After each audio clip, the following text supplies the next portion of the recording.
Hello everybody, this is Toys R Us, and for this special figure showcase and review, we're going to be looking at one of my all-time favourite figures.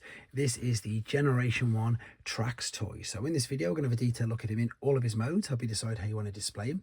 Because he's a vintage figure, I'm going to point out things that you need to be aware of if you have to purchase him one for yourself. I'm going to also show you all the different variants that were released of him through the Generation 1 toy line continuity. And of course, we can bring in some of the newer versions of him that have been released down the Generations toy lines. So quite a bit to get through this video today. So as I pop these back, I'd like to remind anybody who's not subscribed to the channel, if you'd like to hit that subscribe button for me now, please, because it really will help me out. Right, so quick little bit of brief history. This unfortunately isn't the Milton Bradley one. This is an original Diaclone figure. So before she was known as Road Rage, this was the Stingray Corvette, which is what you've got there on the back of the flame, the Corvette Stingray. So this was the original Diaclone version of him, and I'm sure you pretty much remember, and I'll show you in a minute on the back of the packaging. Of course, Tracks was red until he was actually released, obviously, as a Transformer. So this was, of course, how he was originally going to be released. The Milton Bradley version did release him of this, but of course, as I say, so there's no Autobot faction on here. He does have the same as the Generation 1 figures, which have this little, I suppose it's like a sunroof, but to be honest, the main function of it was, because it was a Diaclone figure, it meant that you could put a little pilot in and he could sit in there and drive the vehicle. So that is exactly what that was for. Right, we might as well start off by looking at the standard alternate mode, which I've got to confess is probably the main reason why I love this toy so much. It's beautiful, it's stunning. Things you need to be aware of: because it's a vintage figure, the stickers obviously play a big part. Now this tends to get damaged quite a lot. The clips and hooks which hold this whole front part in place, you do tend to find that sometimes they won't push all the way back. The tyres are rubber, there's chrome on the wheels, and there's a lot of die cast here as well, so there's quite a bit of metal, so you can check out for corrosion. You can, if you want to, of course, load the missile launcher on the back, which we'll have a look at in a second. But this is your bog standard alternate mode. I say bog standard, but it's still absolutely stunning. So because it was released in 1985, it didn't have the full color instructions. It was just these instructions, and of course they may have been in different languages, but yeah, that is just your standard 1985 instructions. Right, if we have a look at the robot mode for the standard 85, it is not that one, and the reason why you can tell, it's all to do with the shins. So if you see here, this is like a gunmetal darky grey sort of version, and this is the 85 version. I'm going to explain that in a bit more detail in a second, but as you can see, the robot mode on this guy looks great. And the unfortunate thing with this is stickers obviously are massive. If they're peeled off, if they're faded away, it can obviously take away his overall appearance. However, with toy hacks and stuff, I personally don't use them myself, but you can, if you wanted to, of course, toy hacks it up. I've got a tiny bit of sun fade on the inside of that there. That is something to be aware of. With it being a blue, you can get cracked translucent windows there, and of course, because he's an 85 figure, he should always have the rub sign on it. Again, big, keep your eye out for perforated wheels. So this has got the gun and it's got the missile launchers on the top. Because it's just the Hasbro version, these pretty much just fell out. They didn't really launch at all. Things to be aware of again with these is sun fade. Articulation wise, there's not really much, let's be honest. You've got a bicep sort of bend here. Wow, that's stiff. Bicep, yeah, there you go, just below the shoulder. There is a waist swivel, but that is for transformation purposes.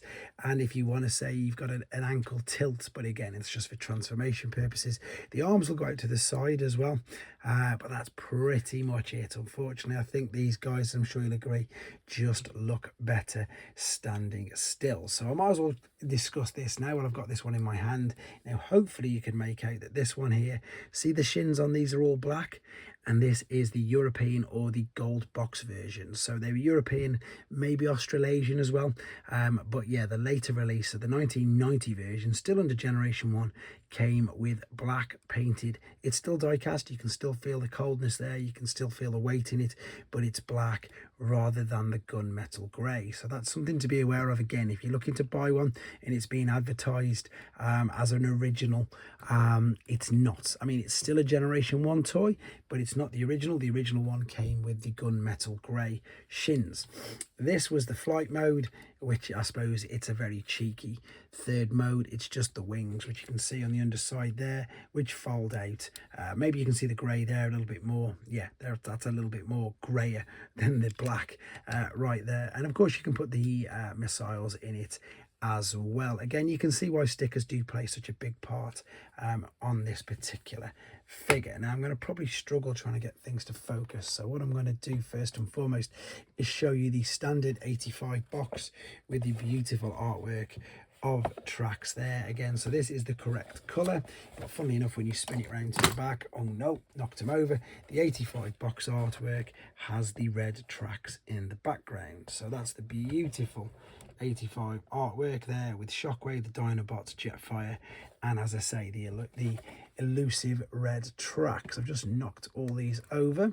We're going to come back to the Takara one in a second, which is the Japanese. So we're going to move up to the 1990 version, which is the gold box ones, and I've managed to acquire 3 different ones.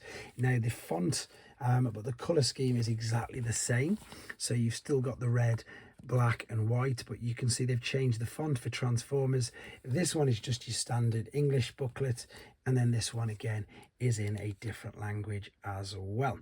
So what we've got here, we'll come to that one in a minute. Let's just move this.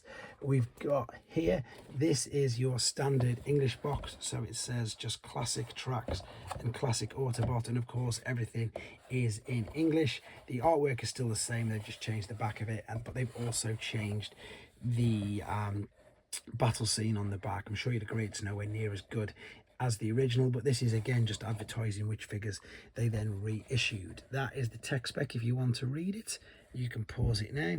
You can see that there. So this is just standard English gold box.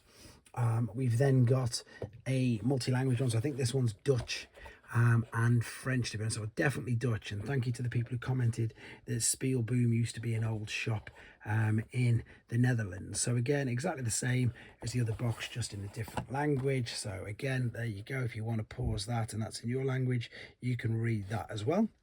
I'm lucky enough now to have a completely sealed and graded Spanish box one. So this is again all the same artwork. The elite language is all in Spanish though, and again there's your Cinco Años. And then if we spin it round again, any Spanish viewers who want to read, there you go, you can then pause and read that. So this, as I say, it's just different languages, which is great.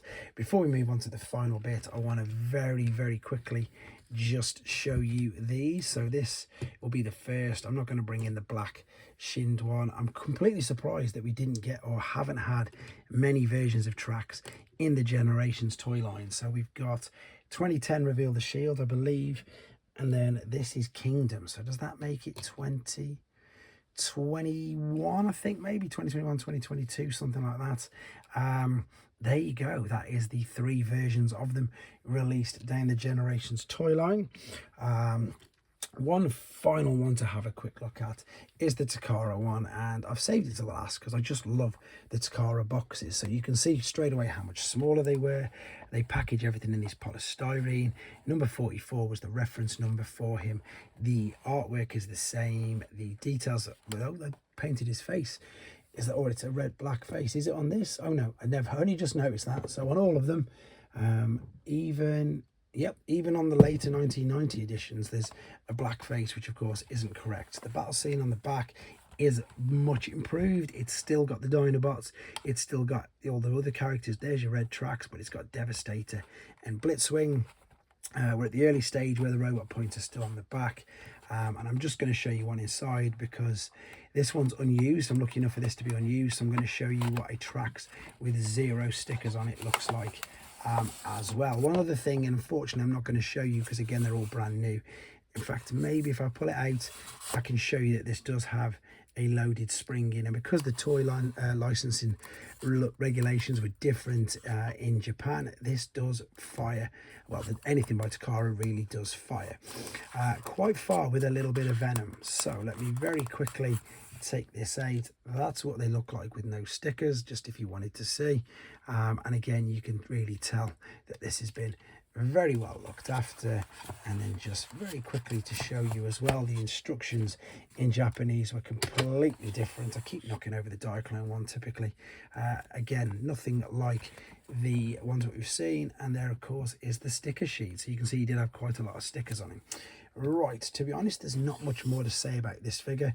I'm just a bit surprised how little numbers of releases of him we've had. We've obviously had other uses. As I say, we've got a completely new character called Road Rage because of the red tracks, and I know that there's a black, very hard to find version as well. Oh, there goes the missiles. You can see they don't really fire, but there you go, guys. This was a quick showcase of Tracks.